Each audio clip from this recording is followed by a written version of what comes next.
ආයිබෝවන් අදත් ඔබ සාදරයෙන් පිළිගන්නවා සාන් ඩිසයින් සිටින් කියන තවත් අලුත් වීඩියෝ එකකට. අද වීඩියෝ එකේ මම කතා කරන්නේ ග්‍රැෆික් ඩිසයිනර් කෙනෙක් විදිහට ඔයා ඉගෙන ගන්න ඕන වැදගත් වෙයි කියලා හිතන සොෆ්ට්වෙයාර්ස් මොනවද කියන එක ගැන. ගොඩක් අයට තියෙන ප්‍රශ්නයක් තමයි මම ග්‍රැෆික් ඩිසයින් ප්‍රින්සිපල්ස් ඉගෙන ගන්නවා කොහොමද කලර්ස් පාවිච්චි කරන්නේ ෆොන්ට්ස් පාවිච්චි කරන්නේ කොහොමද වගේ දේවල් ඉගෙන ගන්නවා. හැබැයි මම ග්‍රැෆික් ඩිසයිනර් කෙනෙක් විදිහට වැඩ කරන්න යනවා නම් මම මොනවද දැනගත යුතුම සොෆ්ට්වෙයාර්ස් කියන එක ගොඩක් අයට තියෙන ප්‍රශ්නයක්. තවත් සමහරව හිතනවා සොෆ්ට්වෙයාර්ස් ඉගෙන තම එයා ග්‍රැෆික් ඩිසයිනර් කෙනෙක් වෙනවා කියලා. මම ඒ පිළිබඳව කලින් වීඩියෝස් වල කතා කරලා තියෙනවා ග්‍රැෆික් ඩිසයිනර් කෙනෙක් කියලා හඳුන්වන්න බෑ කොයිම වෙලාවකවත් සොෆ්ට්වෙයාර්ස් පමණක් ඉගෙනගත්ත පුද්ගලයෙක්ව. අනිවාර්යයෙන්ම ග්‍රැෆික් ඩිසයිනර් කෙනෙක්ට සොෆ්ට්වෙයාර්ස් ඇතුළුව විශේෂයෙන්ම ග්‍රැෆික් ඩිසයින් ප්‍රින්සිපල්ස් මොනවද ක්‍රියේටිවිටි කියන එක අනිවාර්යයෙන්ම ග්‍රැෆික් ඩිසයිනර් කෙනෙක්ට අවශ්‍ය වෙනවා. ග්‍රැෆික් ඩිසයිනර් කෙනෙක් විදිහට Tamanට තියෙන අයිඩියා එකක් යම්කිසි විදිහකට එක්ස්ප්‍රෙස් කරන්න ඕන නම් සමාජයට ගෙනියන්න ඕන නම් ඔහු අනිවාර්යයෙන්ම යම්කිසි ටූල් එකක් නැත්නම් සොෆ්ට්වෙයාර් එකක් භාවිතා කළ යුතුයි.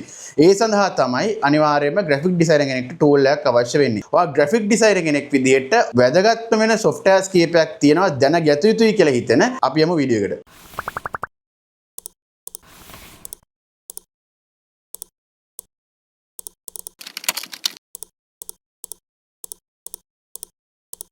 පළවෙනි එක තමයි Adobe Photoshop. ඩිසයිනර් කෙනෙක්ට මේ Photoshop වල තියෙන වැදගත්කම වෙන්නේ ඔයා ඩිසයින් වලට භාවිත කරන ෆොටෝස් ක්‍රොප් කරන්න, ට්‍රාන්ස්ෆෝම් කරන්න, කලර්ස් එඩිට් කරන්න, මොනවා හරි ෆොටෝ මැනිපුලේට් කරන දේවල් වලට අනිවාර්යයෙන්ම ඔයාට Photoshop වැදගත් වෙනවා. ඔයා මතක තියාගන්න ඕනම දෙයක් තමයි හරි software එක හරි වැඩේට භාවිත කරන එක. ශ්‍රී ලංකාවේ ඩිසයිනර්ස්ලා ගොඩක් පුරුදුලා තියෙන දෙයක් තමයි දන්න එක software එකෙන් ඔක්කොම කරන්න බලාපොරොත්තු වෙන එක. මේ softwares ගොඩක් ඒගොල්ලෝ හඳුන්ලා දීලා තියෙන්නේ එක එක වැඩේට එක එක softwares භාවිත කරන්න. ඉතින් ඔයගොල්ලෝ දන්නවා සමහර ලාවට වීඩියෝ එඩිට් කරන්නත් Photoshop භාවිත කරනවා. පොඩි පොඩි ඇනිමේෂන් හදන්නත් Photoshop භාවිත කරනවා. ඉතින් ඔයා දැනගන්න යුතුම දේ තමයි Photoshop භාවිත කරන්නේ මොන වැඩේටද කියන එක. දෙවෙනි එක තමයි Adobe Illustrator. ඔයාට මේ Illustrator කියන software එක ඉතාමත් වැදගත් වෙනවා ඩිසයිනර් කෙනෙක් විදිහට logo එකක් ඩිසයින් කරනකොට ඒ වගේම layout එකක් ඩිසයින් කරනකොට ඒ වගේම press ad එක leaflet එක ඔය වගේ මොනවා හරි දෙයක ෆොටෝ එකක් ඔයා Photoshop වලින් ඩිසයින් කරගෙන ඇවිල්ලා ඒ Photoshop එකෙන් ඩිසයින් කරන ෆොටෝ එක ඔයාගේ ඩිසයින් එකේ ප්ලේස් කරලා ඒකට අදාළ ටෙක්ස්ට් එක දාන්න ඊට පස්සේ icons වගේ graphics දාන්න ඔයාට අනිවාර්යෙන් වැදගත් වෙනවා Illustrator කියන software එක. ඉතින් ඔයා මතක තියාගන්න ඕන ඔයා ටෙක්ස්ට් දාන්නෙත් Illustrator icon දාන්න ඔය logo ඩිසයින් කරන ඔය හැමදේම Photoshop වල කරන්න යන්න එපා. ඔයා ඩිසයිනර් කෙනෙක් විදිහට ප්‍රොෆෙෂනල් ඩිසයිනර් කෙනෙක් විදිහට ඔයා හරි software එක හරි දෙයට භාවිත කරන්න ඕනයි. තුන්වෙනි එක තමයි Adobe InDesign කියන්නේ. ඔයා annual report එකක්, magazine එකක් ඔය වගේ දේවල් ඩිසයින් කරනකොට විශේෂයෙන්ම පිටු 100 200 යන මොන හරි ඩිසයින් එකක් කරනකොට ඔයාට කොයිලාවකත් Illustrator, Photoshop වගේ දේවල් වල භාවිත කරගෙන කරන්න අමාරුයි. ඉතින් ඔයා අනිවාර්යයෙන්ම කරන්න ඕන දේ තමයි InDesign කියන software එක දැනගන්න ඕන. මේ InDesign software එක ඩිසයින් කරලා තියෙන්නේ පිටු වැඩි ගාණක් තියෙන මොන හරි පොතක්, annual report එකක්, ඊට පස්සේ magazine එකක් ඔය වගේ දේවල් හරියටම layout කරලා හරියටම ඩිසයින් කරන්න පුළුවන් වෙන්න තමයි ඔයාට InDesign කියන software එක හඳුන්වලා දීලා තියෙන්නේ. ඔයාට ඒකේ පුළුවන් Illustrator වල Photoshop වල භාවිත කරන graphic layout එකක් නැත්නම් ෆොටෝ එකක් ඒ edit කරන දේවල් ඔයාට InDesign වල place කරලා ඒකේ layout එක හදාගෙන ඒ පොතක් ඩිසයින් කරගෙන යන්නේ කරන්නේ. හතරවෙනි එක තමයි After Effects. After Effects කියන software එක ඔයාලට වැදගත් වෙනවා 2D animations වගේ දේවල් කරනවා. සරල logo animation එකක් කරගන්න, digital media වලට හරි නැත්නම් මොනවා හරි කරන animation එකක් හදාගන්න, character එකක් animate කරගන්න,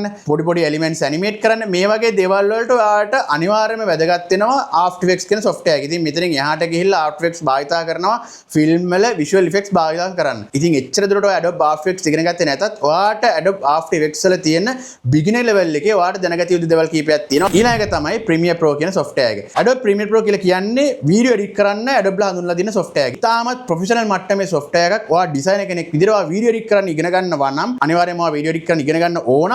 ඉතින් ඔයා වීඩියෝ එඩිට් කරන්න ඉගෙන ගන්නකොට ඔයාට වැදගත් වෙන software එකක් තමයි මේ Premiere Pro කියලා කියන්නේ. ඉතින් මේකේ green screen කරන වැඩ කරන්න, වීඩියෝස් වල color edit කරන්න, කපලා කොටලා වීඩියෝස් එකතු කරන්න, documentaries, short film වගේ වීඩියෝස් කරන්න, effects දාන්න මේ වගේ හැම දෙයකටම වැදගත් වෙන ප්‍රොෆෙෂනල් මට්ටමේ වැඩ කරන්න පුළුවන් software එකක් තමයි මේ Premiere Pro කියලා කියන්නේ. ඊළඟ ඩිසයිනර් කෙනෙක් විදිහට ඔයා දැනගන්න ඕන software එකක් තමයි මේ Adobe Dimension කියන software එක.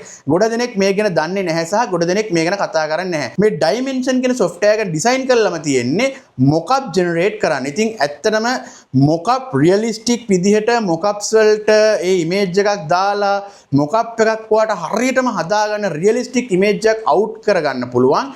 රෙන්ඩර් කරන්න පුළුවන් හොඳ software එකක් තමයි මේ Adobe Dimension කියලා කියන්නේ. මම ගොඩක් වෙලාවට මේකේ exhibition layouts පවා රෙන්ඩර් කරලා client ලට ඉදිරිපත් කරලා තියෙනවා මේ Adobe Dimension සරහා. ඉතින් ඔයාලට පුළුවන් Google එකේ search කරලා 3D free models අරගෙන ඒවා Adobe Dimension වලට import කරලා ඒවත් ඇතුළත් කරගෙන ඔයාලට පුළුවන් හොඳ mockups generate කරන්න, mockups සහිත images, high quality images generate කරන්න, ඒවා client ට present කරන්න පුළුවන් හොඳ software එකක් තමයි මේ Adobe Dimension කියලා කියන්නේ. මේක හසුරවන්න, මේක ඉගෙන ගන්න ලොකු අමාරු දෙයක් නෙමෙයි. basic tools ටිකක් තියෙන මේක වැඩ කරන්න. ඊළඟට ඔයා දැනගත යුතුයි කියලා හිතන වැදගත් software එකක් තමයි CapCut Pro කියන්නේ. After Effects වල, Premiere Pro වල දෙකේම එකතුවෙන් කරන්න පුළුවන් වැඩ සරලව තව ටිකක් ලේසි කරලා දීලා තියෙන video editing software එකක් තමයි CapCut Pro version එක. ඔයා client කෙනෙක්ට මොනවා හරි corporate video එකක්, මොනවා හරි social media වලට target කරලා කරන මොනවා හරි video එකක් කරනවා නම් ඔයාට ලේසියෙන් මේ CapCut Pro එක භාවිතා කරලා ගොඩක් effects දාලා ඔයාට ඒ client ඕන විදිහට ලස්සන video එකක් හදලා දෙන්න පුළුවන්. හැබැයි මතක තියාගන්න ඔයා professional මට්ටමේ මොකක් හරි වැඩක් කරනවා නම් ඒ කියන්නේ TV commercial එකක්, documentary එකක්,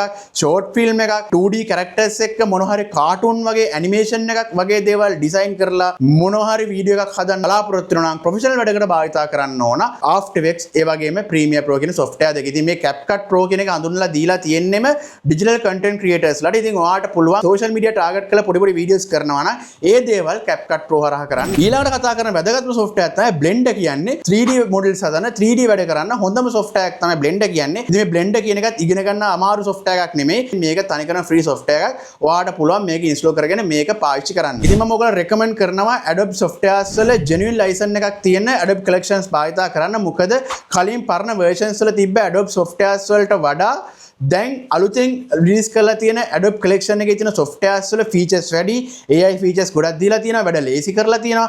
ඔයගලන්ට ගොඩක් මහන්සි වෙලා ඒ දවස්වල කරපු දේවල් දැන් සරලව කරන්න පුළුවන් විදිහට ඒගොල්ලෝ AIත් එක්ක Adobe softwares ටික දීලා තියෙනවා. ඉතින් මම කලින් වීඩියෝ එකක් දාලා තියෙනවා කොහොමද Adobe collection එක genuine පාවිච්චි කරන්න කියලා. ඔයාලට පුළුවන් මේ softwares ගැන හොඳටම A to Z ඉගෙන ගන්න. YouTube එකේ තියෙන tutorials, ඒ වගේම Skillshare, Udemy, මේ Domestika මේ වගේ platform වල ඔයාට පුළුවන් courses මිලදී අරගෙන A to Z හොඳටම ඉගෙන ගන්න. මම මේ කතා කරපු softwares A to Z ඔක්කොම ගැන අත්හදා බලලා තිනවා. ඒ ගැන දන්නවා. හැබැයි මම මේ එක software එකක්වත් ඉගෙන ගන්න කිසිම course එකක් කරේ නැහැ.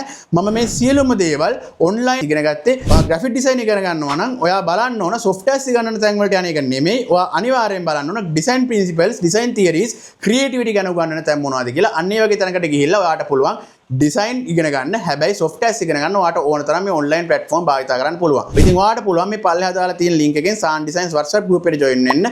ඔයාට මොනවද design සම්බන්ධ ගැටලු තියෙන එක ඉදිරිපත් කරන්න මට පුළුවන් විදියට මම ඒවට උදව් කරන්න ලෑස්ති. ඉතින් අපි හැමෝම තවත් අලුත් වීඩියෝ එකකින් ඔබට සුබ දවසක්.